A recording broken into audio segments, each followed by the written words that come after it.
तो दोस्तों हम सभी जानते हैं कि भारत के जो विदेश मंत्री हैं एस जयशंकर साहब, उनकी पॉलिसीज कमाल रही है। अभी रिसेंटली खबरें निकल कर ये आ रही थी, मैं पढ़ रहा था कि पाकिस्तान द्वारा भी रशिया से अब कच्चा तेल खरीदा जाने लगा है। लेकिन उस रिपोर्ट में यह बताया गया था कि यहाँ पर अमेरिका के प्रतिबंधों की मार पाकिस्तान को लग सकती है। और उस रिपोर्ट में स्पेशली मेंशन किया गया था कि इनका जो विदेश मंत्री है यानी पाकिस्तानियों का, इसकी इस समय इतनी हैसियत नहीं है कि ये एस जयशंकर साहब की तरह सारे मामलों को निपटा ले। कहने का मतलब हम समझ सकते हैं कि उनका इम्पोर्टेंस भारत की फॉरेन पॉलिसी को मजबूत करने में कितना बड़ा रहा है।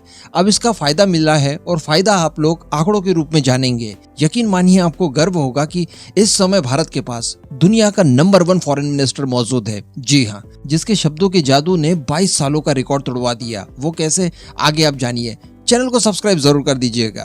तो दोस्तों हम सभी जानते हैं कि रशिया से भारत की दूरी बहुत ज्यादा है, ट्रांसपोर्टिंग बहुत ज्यादा लगती है। इस वजह से हमने कभी भी रशिया से क्रूड ऑयल खरीदना उचित समझा ही नहीं, क्योंकि इससे पहले रशिया यूक्रेन वॉर से पहले अगर हम लोग रशिया से क्रूड ऑयल खरीदते तो वो हमारी बेवकूफी होती, और अगर खरीदा जाता भी था तो वो भारत के लिए नहीं होता था, बिल्कुल न के बराबर।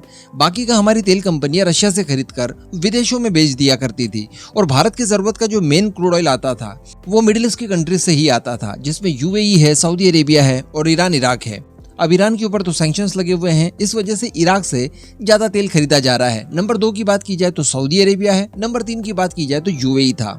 लेकिन पिछले कुछ समय में जब से रशिया यूक्रेन वॉर शुरू हुआ है और जब से रशिया की तरफ से डिस्काउंटेड रेट पर क्रूड ऑयल देना भारत को शुरू किया गया है, उसके बाद से भारत ने रिकॉर्ड तोड़ क्रूड ऑयल की खरीदारी की। और रशिया इस समय जानते हैं कि नंबर 1 क्रूड ऑयल का सप्लायर भारत का बन चुका है। और पिछले साल के अंत में ही इस तरह की खबरें निकल कर आई थी कि रशियन क्रूड ऑयल के ऊपर जो भारत को डिस्काउंट मिल रहा है उसका ये इम्पैक्ट पड़ा है कि भारत ने 35,000 करोड़ से ज्यादा का फायदा उठा लिया है। यानी इतना पेमेंट हमें ज्यादा करना पड़ता अगर किसी दूसरे देश से हम लोग इतनी मात्रा में क्रूड ऑयल खरीद रहे होते तो उस समय भी हम लोगों ने डिस्कशन किया था कि S-400 के लिए जितना पैसा दिया गया था वो हमने वसूल कर लिया है। उसके बाद अब सरप्लस जाकर हम लोग क्रूड ऑयल की खरीदारी कर रहे हैं। लेकिन इस बार के आंकड़े जिस हिसाब से आए हैं उससे ये जाहिर होता है कि भारत ने रशिया से क्रूड ऑयल की खरीद के मामले में इराक को पीछे छोड़ दिया है, और अब इराक का नंबर रशिया के बाद आता है और सऊदी अरेबिया का नंबर 3 पर आता है।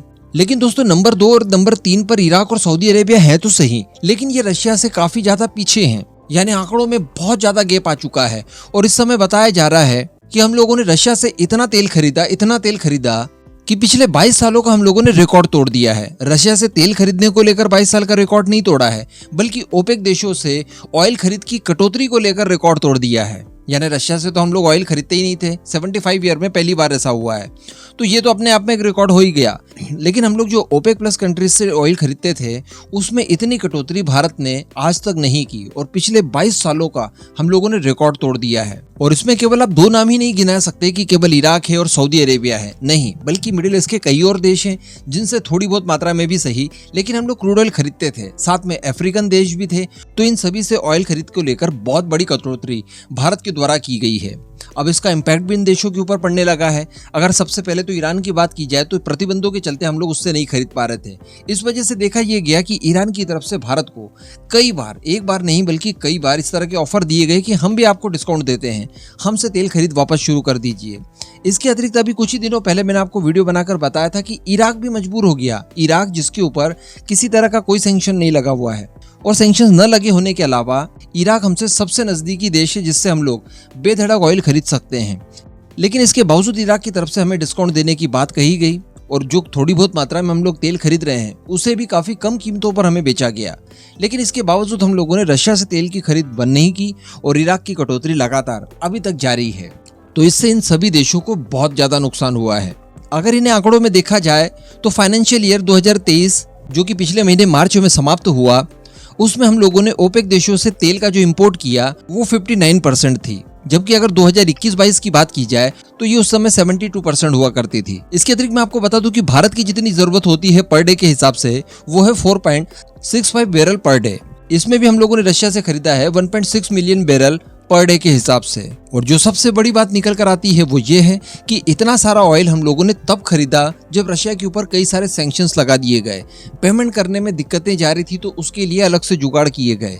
कई सारे देशों ने हम लोगों पर डायरेक्टली प्रेशर डाला, उन सभी का प्रेशर रिलीज करवाया गया, जिसमें एस जयशंकर साहब सबसे बड़ा रोल प्ले करते थे। उसके बाद जाकर ये सब तेल की खरीद हम लोगों द्वारा कर पाई। तो अब एस जयशंकर साहब के लिए नीचे कमेंट बॉक्स में 2 शब्द जरूर लिखिएगा।